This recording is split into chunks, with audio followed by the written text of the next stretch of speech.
Baik, bismillahirrahmanirrahim. Assalamualaikum warahmatullahi wabarakatuh.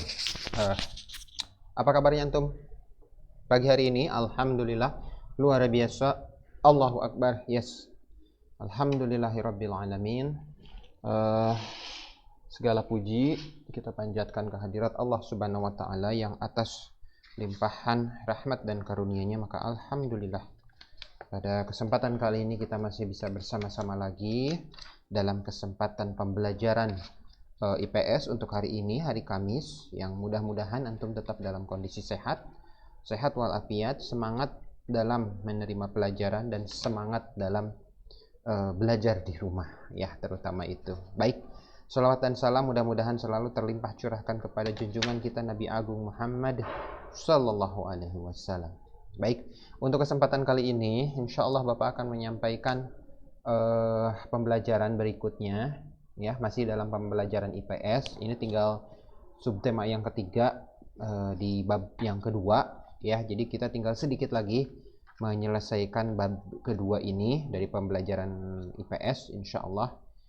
Tinggal nanti kalau sudah selesai bisa dilanjutkan dengan ulangan, ya, atau evaluasi, gitu.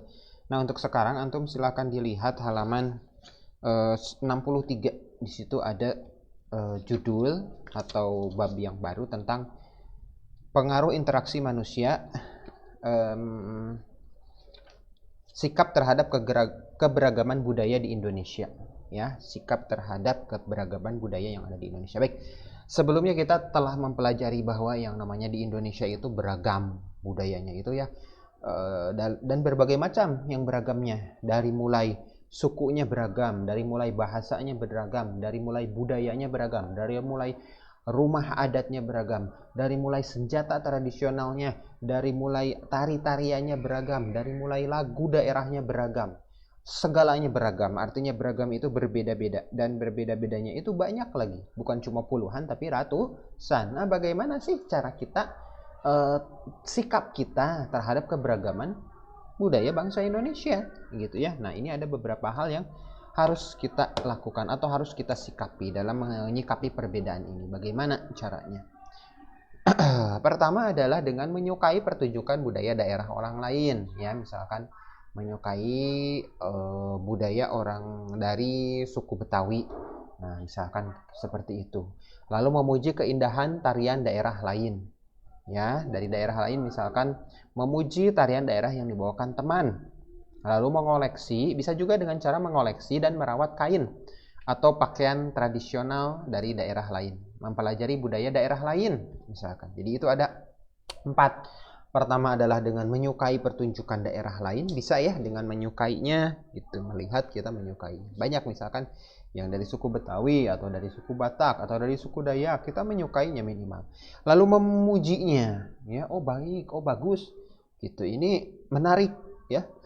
Lalu mengoleksi, ya, bisa dengan cara membeli souvenirnya, oleh-oleh, ya. Lalu kemudian mempelajari. Nah, ini lebih baik lagi, mempelajari. Nah, seperti di gambar ini, apa, ya? Kalau kita visiting misalkan, bisa mempelajari batik dari proses bagaimana cara membuatnya, lalu cara melukisnya, sampai ke cara mencetaknya. Itu kan sebagai salah satu bagian dari budaya bangsa membatik itu, dan kita mempelajari, berarti itu adalah menunjukkan sikap kita terhadap keberagaman budaya yang ada di Indonesia. Berikutnya, pengaruh interaksi manusia dengan lingkungan dalam bidang ekonomi, ya. Nah, kalau sebelumnya itu dalam bidang sosial budaya, kalau sekarang dalam bidang ekonomi, apa sih pengaruhnya interaksi manusia itu dalam bidang ekonomi, ya.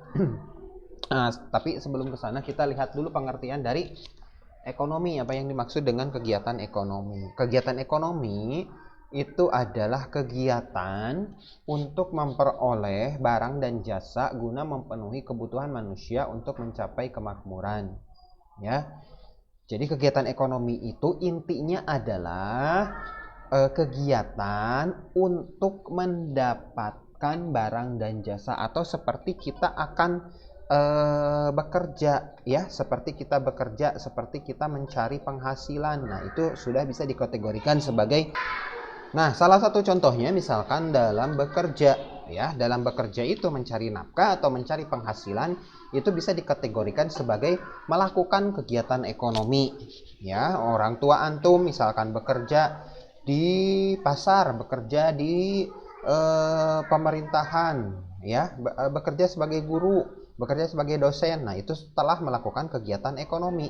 Nah, ini contohnya ya, kegiatan ekonomi yang dilakukan antar individu, yaitu berjualan, atau kegiatan ekonomi yang dilakukan antar kelompok masyarakat, seperti misalkan yang ada di pasar, ya. Kalau antar individu ini antar dua orang. Kalau kegiatan ekonomi antar kelompok masyarakat misalkan yang melibatkan di pasar besar seperti ini ya, di pasar Banjar, itu kegiatan ekonomi untuk memperoleh barang dan jasa, ya. Intinya itu. Berikutnya, slide berikutnya kita lihat adalah tentang kegiatan ekonomi, ya. Nah, kegiatan ekonomi masyarakat yang ada di tepi pantai, tadi kita sudah tahu apa yang dimaksud dengan kegiatan ekonomi, yaitu kegiatan menghasilkan barang dan jasa. Nah, kegiatan ekonomi masyarakat di berbagai tempat itu tentunya berbeda-beda, tergantung kondisi wilayahnya.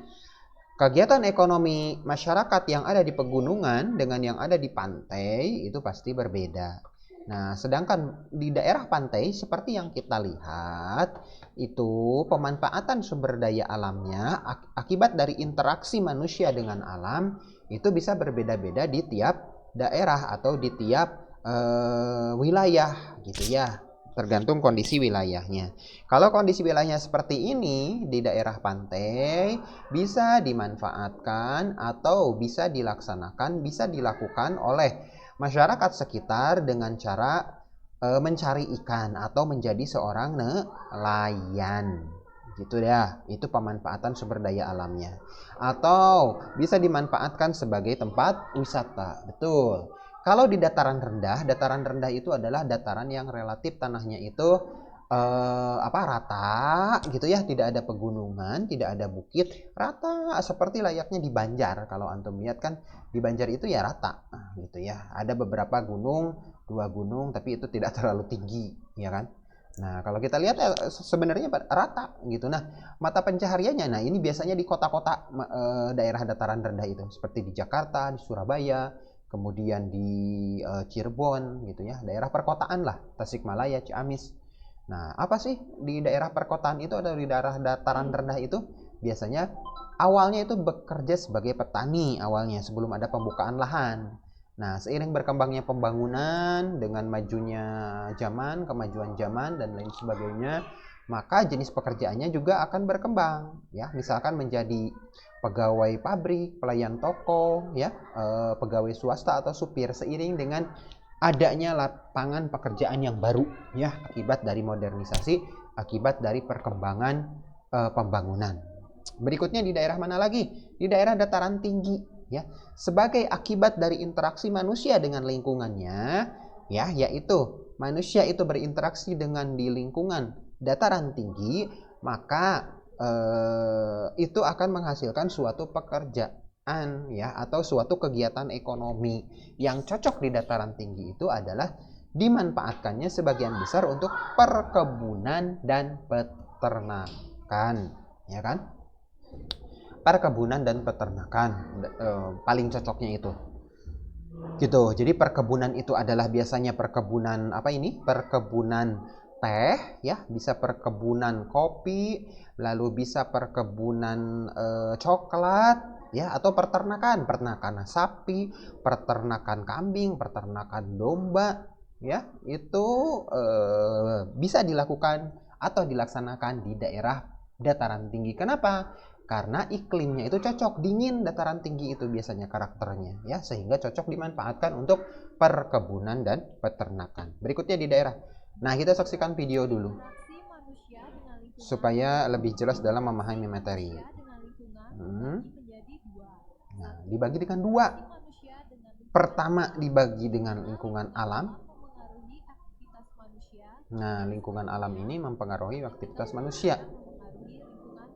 Nah, interaksi manusia dengan lingkungan sosial. Jadi dibagi 2 ya, dengan alam dan lingkungan sosial. Kalau lingkungan sosial itu bisa dengan individu, dengan kelompok dan antar kelompok. Apa saja pengaruhnya? Nah, bisa dalam bidang sosial, dalam bidang budaya, dan tadi bidang ekonomi ya yang barusan kita pelajari. Di bidang sosial budaya apa? Adanya keragaman suku budaya yang di berbagai daerah. Pengaruh di bidang budaya. Interaksi manusia dengan lingkungan menyebabkan keragaman budaya. Keragaman budaya Indonesia berupa bahasa daerah, tari tradisional, lagu daerah, pakaian adat, tradisional, ini interaksi dalam bidang budaya ya pengaruhnya itu. di bidang ekonomi. Lalu di bidang ekonomi yang barusan kita pelajari, apa saja pengaruhnya? Menyebabkan keberagaman Interaksi manusia dengan lingkungan.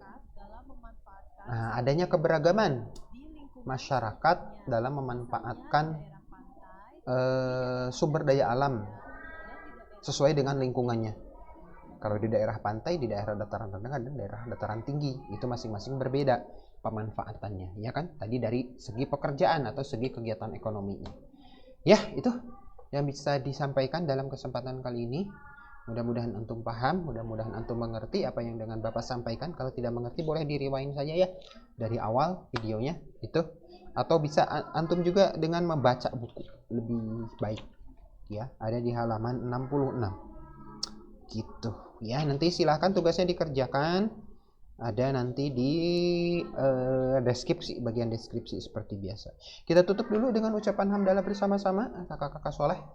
Alhamdulillahirabbil alamin. Assalamualaikum warahmatullahi wabarakatuh. Ya, iya Kak. Tutup.